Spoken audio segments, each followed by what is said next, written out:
Muy buenas noches, mi nombre es Óscar Mauricio Chica Londoño, estudiante de la especialización en Derechos Humanos para la asignatura de Análisis de Casos 1 y 2, CETAP Territorial Dos Quebradas. Hoy voy a hablarles de tres documentos en particular. Primero, de la sentencia T025/2004, segundo, del programa regionalizado de acompañamiento de la Defensoría del Pueblo, y tercero, del documento Tensiones en las Fronteras, documento que hace alusión a la relación de las fronteras colombianas con Ecuador, Venezuela y Panamá, documento que entraré a analizar en la segunda parte de mi comentario. Quiero empezar hablando de la sentencia T025/2004 como una sentencia hito, como una sentencia histórica y una sentencia de alta representatividad. ¿Por qué? Tratemos de contextualizar un poquito qué pasaba para esa sentencia. Ya eran aproximadamente 108 expedientes, igual cantidad de tutelas, en la cual se involucraban más de 1.150 núcleos familiares con en promedio 4 personas cada uno, donde todos coincidían en la misma situación, y era que eran todos víctimas de desplazamiento forzoso, y al llegar a los centros poblados receptores de ese desplazamiento siempre se encontraban con la misma barrera, y era que no existía ni acompañamiento, ni información, ni orientación, ni respuestas claras para poder manejar todos los procesos productivos, los procesos de retorno cuando se fuese posible, todos los procesos que garantizaran la estabilidad y la confiabilidad de esa situación particular. Entonces, retomando lo que estaba diciendo, se presentan una cantidad de tutelas bastante elevada y todas coincidían en lo mismo: no se brindaban las garantías suficientes en temas de salud, en temas de educación, en temas de saneamiento, en temas de seguridad, en temas de estabilidad, y siempre había que recurrir a una tutela para buscar una intervención que terminaba siendo un pequeño paliativo y que no permitía garantizarle a las víctimas esa estabilidad que ellos merecían. Por eso empiezo diciendo entonces que la definición de víctima, como a la luz del conflicto interno, es aquella en la que la persona se ve forzada a abandonar la zona en la que habita a causa de la violencia. Si nos vamos a esa definición clara, está preciso que no se requiere entonces reconocimiento de conflicto, no se requiere ningún otro ingrediente adicional. Por el contrario, se requieren muchas intervenciones para complementar ese proceso. En esta sentencia entonces se hace todo el desarrollo frente al estado de la cosa inconstitucional. ¿Qué es el estado de las cosas inconstitucionales? Dicho de manera clara y tajante, es cuando el Estado colombiano no es capaz de garantizarle a sus propios ciudadanos eso que ofrece en la Constitución. Cuando la Constitución dice unos principios, pero en la realidad esos principios no se viven, cuando no hay la posibilidad de gozar de esos principios y de tener el acceso y el derecho a los mismos. La sentencia marca un gran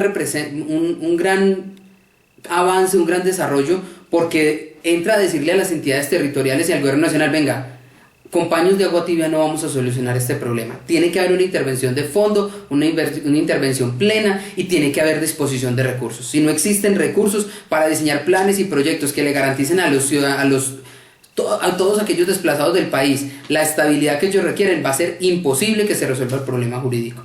Y esto no es imputable a uno o a dos o a tres personas, no, es un problema que todos tienen que solucionar, en el que todos tienen que intervenir, en el que todos tienen que poner su granito de arena. Es importante recalcar que la acción de tutela fue la herramienta idónea para lograr esto, porque no solo bastaba con que se atentara contra las cosas, sino que había que reconocer que eran derechos fundamentales que estaban siendo violentados de manera sistemática y que no se había brindado el acompañamiento y el apoyo necesario. Los remedios judiciales que pide entonces tienen que venir de la mano de las comunidades, tienen que venir del apoyo institucional, tienen que venir de una articulación de procesos. Por otro lado, entremos a hablar de los impactos del programa regionalizado de la Defensoría del Pueblo para la protección y restitución de derechos.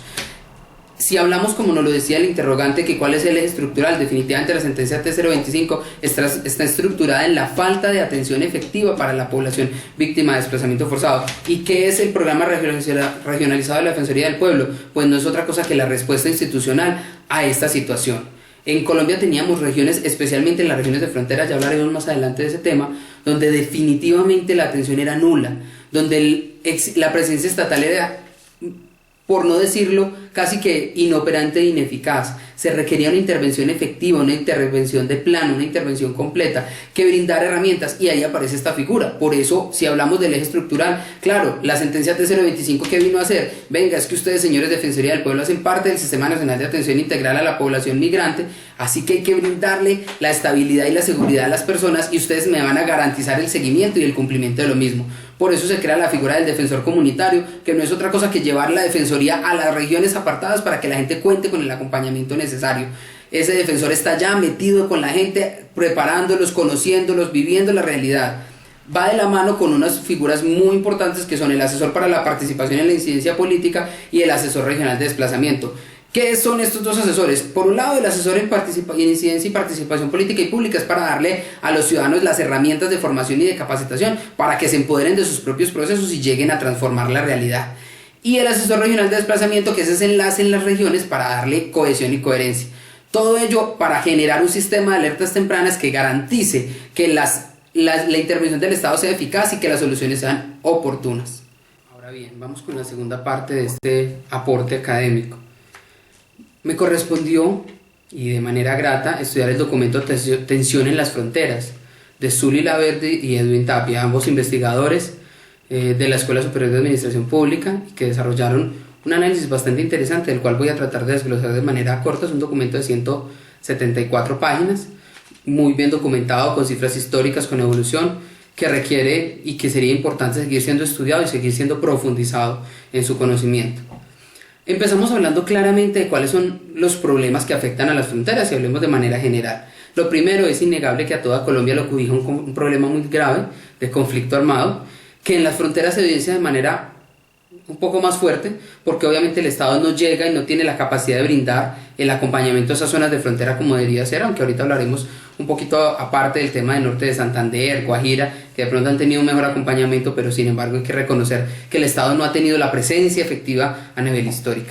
Entonces ese conflicto armado es un conflicto que ya rodea los 60 años, es un conflicto armado que ha sido persistente, desgastante, con víctimas, con desplazados, con todo el problema humanitario que a través de él se genera, y que con el paso del tiempo no vislumbra una solución práctica ni efectiva en el camino. Se presenta obviamente como fruto de ese conflicto armado un desplazamiento forzado que para el caso concreto de las fronteras termina siendo un desplazamiento transnacional, donde Venezuela, Panamá y Ecuador terminan siendo receptores de nuestros desplazados, con toda la problemática que el refugiado o el desplazado, para el caso concreto, llevan a estos países, y que también tenemos que entender que son países que obviamente en su estructura interna no están preparados ni tienen la capacidad para brindar las soluciones definitivas que requieren estas avalanchas de desplazamiento y de refugio. Entonces se presenta la figura del refugio. Claro, inicialmente la solución para muchos ciudadanos colombianos, para muchos hermanos de nuestra patria, que encuentran en esa estrategia la manera de encontrar en un país hermano esa protección, ese amparo especial que les garantice la estabilidad y la protección frente a esas amenazas que en nuestro país ponen en peligro su vida y toda su estabilidad familiar, emocional, económica, etc. Pero con la triste realidad que encontramos cifras de rechazo superiores al 30, 40, incluso 60 y 70% de las solicitudes de refugio. Hay que analizar este escenario desde un punto claro, y es la muerte de Raúl Reyes en el año 2008, en marzo 1 de 2008. El documento selecciona la importancia de este evento, claro, porque obviamente este evento marcó un punto central en las tensiones que ya se venían dando con las diferentes fronteras, y de manera especial con Venezuela y Ecuador. ¿Y por qué? Claramente Colombia se ampara en el principio de la legítima defensa que esgrimió Estados Unidos para atacar a diferentes países del mundo, pero con la gran diferencia que Colombia no tiene el poderío económico y militar que tiene Estados Unidos. Entonces Ecuador y Venezuela argumentan, y con razones muy sólidas, que no se puede ver la toma o el operativo que se realizó en Ecuador para eliminar a Raúl Reyes, sino como una transgresión del espacio y de la frontera, con lo que representa entonces esa agresión militar en territorio ajeno, y que no puede ser entendido de otra manera, y que por consiguiente esto representa no otra cosa sino que Colombia es una amenaza para sus países vecinos, porque en función de perseguir a las fuerzas insurgentes podría en cualquier momento tomar la decisión definitiva de atacar a cualquier otro país, y desde eso obviamente existen unos resquemores y unas situaciones muy complejas. Para la época del análisis, que fue en el año 2010, donde se analizaron las épocas de todo el proceso de la evolución histórica hasta el 2012, tenemos que tener claro que figuraba para Colombia un panorama muy claro y era el presidente Álvaro Uribe con su política de seguridad democrática. La seguridad democrática, si bien logró desplazar en muchas regiones del país el conflicto armado y arrinconarlo, no logró concretar su objetivo, que era erradicar la violencia. Por el contrario, la concentró en zonas específicas, y una de las zonas que a la luz del informe claramente se vieron afectadas es son las regiones fronterizas. Así que para tratar de no quedarme corto en el comentario, analicemos la situación de Ecuador. Con Ecuador tenemos claro que la ruptura de relaciones que se da el 3 de marzo de 2008 está basada en el problema de Raúl Reyes. Ecuador representa en la frontera muchos problemas, pero es de resaltar el tema del tráfico de armas, que se convierte en un flujo muy preocupante para ambos países, para su seguridad y su estabilidad. El tema de cultivos ilícitos, que ha sido la pelea de siempre: si se fumiga, qué se hace con los cultivos ilícitos, y obviamente Ecuador va a entrar a jugar. Allí están los departamentos de Nariño y Putumayo, departamentos dentro del país que obviamente enfrentan una situación humanitaria que el informe con cifras bastante claras lo presenta. Putumayo tal vez pasando por su peor momento a nivel de tema humanitario. Venezuela, el problema de las deportaciones ya para el año 2010 era evidente, si ya lo hablamos a hoy sigue siendo una realidad caótica, con toda la diferencia, y es que la relación de las relaciones entre Colombia y Venezuela definitivamente no han sido relaciones de Estado, sino relaciones de presidente. Según el presidente que esté en cada uno de los países, ha sido cómo se han manejado estas relaciones, lo dice el informe con todos los argumentos de peso. Preocupa en esta zona de manera especial el retorno sin acompañamiento. Se ha dado muchos retornos a las zonas por las tomas militares y por el retorno militar, pero no se ha dado el acompañamiento necesario.